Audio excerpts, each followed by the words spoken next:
أعوذ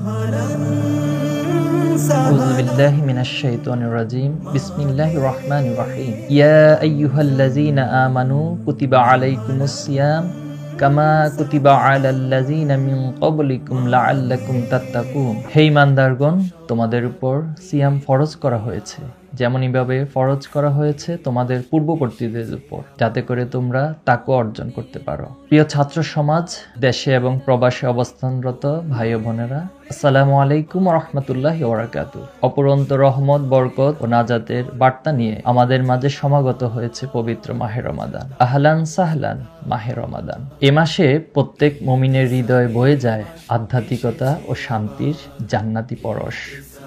এ মাসে মহান রবের পক্ষ থেকে জাহান্নামের দরজা বন্ধ করে খুলে দেয়া হয় জান্নাতের সব। রমাদান হলো তাকওয়ার শক্তি অর্জন ও নিজেকে আল্লাহর রঙে রঙিন করার এক সুবর্ণ সুযোগ। এই মাসে আল্লাহ রাব্বুল আলামিন আমাদের সকল গুনাহগাতাগুলো মাফ করে দেন। রাসূল করিম সাল্লাল্লাহু আলাইহি সাল্লাম বলেছেন, মান সামা রমাদানা ঈমানান ওয়া ইহতিসাবান গুফিরা লাহু মা তাকদ্দামা মিন যামবি। যে ব্যক্তি ঈমান এবং ইহতিসাবের সাথে পবিত্র মাহে রমজানের রোজা পালন করবে, আল্লাহ রাব্বুল আলামিন তার পূর্বের এবং পরের সকল গুনাহ। একটি খেজুর হলেও আল্লাহর রাস্তায় দান করুন। বরকতময় রমাদানের প্রতিটি মুহূর্ত পরিকল্পিতভাবে হলো কোরআন নাজিলের মাস, বদরের মাস, কদরের মাস। রমাদান হলো নৈতিকতা ও আধ্যাত্মিকতা। রমাদান হোক কোরআন তেলাওয়াত, গবেষণা এবং চর্চার মাস। আমরা নিজেরা বেশি বেশি করে কোরআন পড়ি এবং কোরআনের আলোকে নিজেদের এবং সমাজকে।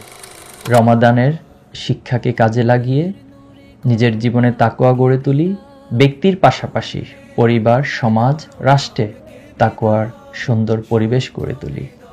এবারের রমাদান হোক আমাদের জীবনের শ্রেষ্ঠ রমাদান।